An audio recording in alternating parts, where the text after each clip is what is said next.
Welcome to The Explainer. Today we're tearing down a really fascinating business case study. We're looking at how a niche food concept managed to successfully penetrate the massively competitive Indian market. We're talking about California Burrito.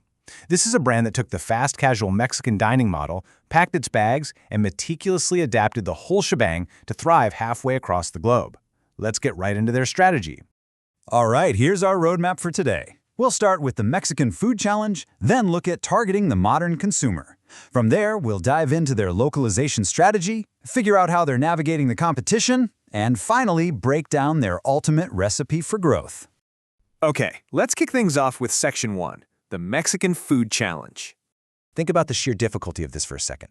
How exactly do you sell a burrito to someone who has quite literally never tasted Mexican food, especially in a country with its own legendary, heavily spiced culinary traditions? Well, their official positioning statement totally anchors their survival strategy. They call themselves a fresh, customizable, California-inspired Mexican food experience made for Indian consumers. Notice those key words in there? They aren't trying to force rigid traditional Mexican food on anyone.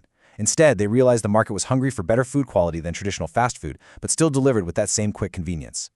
Moving right along to Section 2, targeting the modern consumer.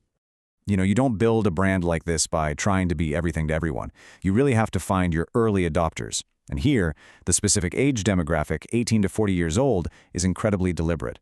We're talking about college students, young professionals, corporate employees, and urban families. Basically, the millennials and Gen Z consumers in major hubs like Bangalore, Delhi NCR, and Mumbai. They are absolutely the lifeblood of this brand. Why? Because these cities are epicenters of modern dining with a massive, surging demand for global cuisines.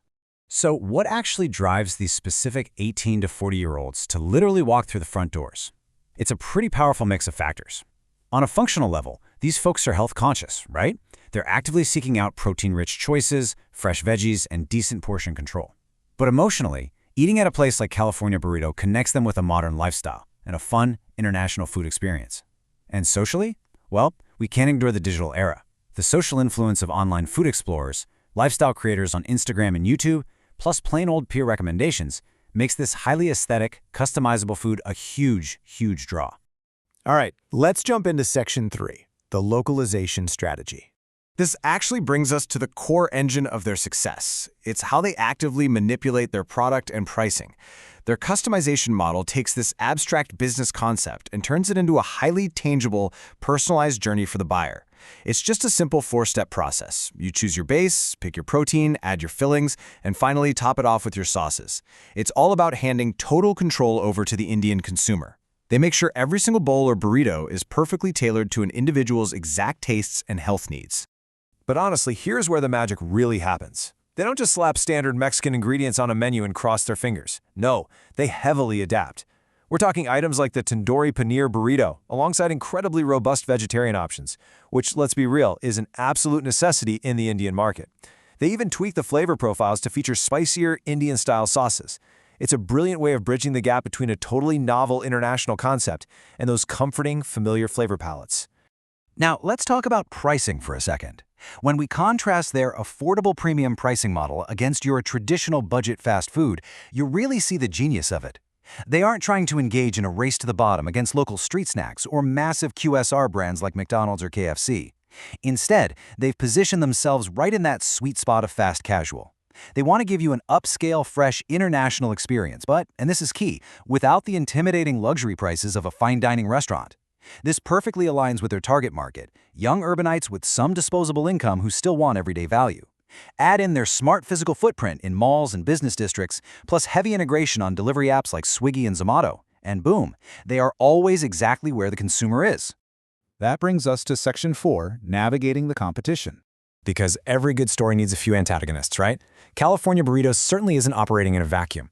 If we look at their brand positioning, it instantly shows us the battlefield. When stacked up against a global QSR like Taco Bell, California Burrito positions itself as noticeably more premium and fresh. Against Subway, a brand that also leans heavily on customization and health, they offer a completely different, much trendier flavor profile.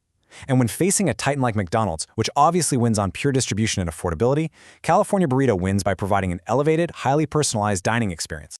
So, when we break down their SWOT analysis, the central conflict becomes incredibly clear.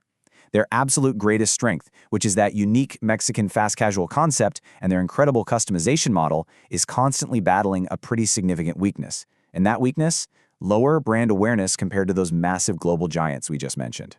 On top of that, Mexican cuisine is still relatively niche in many parts of India. So they aren't just selling a brand here. They literally have to educate the market on an entirely new cuisine category. And finally, Section 5, the recipe for growth. So how do they overcome this hurdle of low awareness? Well, they do it by anchoring their future to 3 core pillars: customization, freshness, and affordability.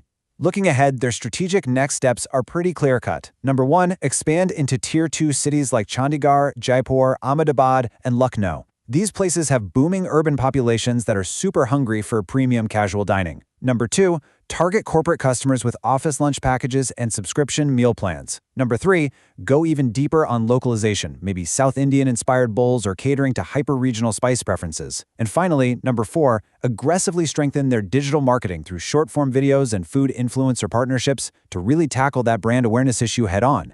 Which brings us to the end of our analysis today, and I want to leave you with this one thought. Can a niche, localized Mexican fast casual concept ultimately outscale the established global fast food giants in India's booming Tier 2 markets? I mean, they've successfully conquered the urban millennials in the big metros for sure, but taking this exact model to the vastly more diverse regional markets of India, that is going to be the ultimate test of their localization strategy. Definitely something to chew on next time you're customizing your lunch. Thanks so much for joining me for this explainer, and keep learning.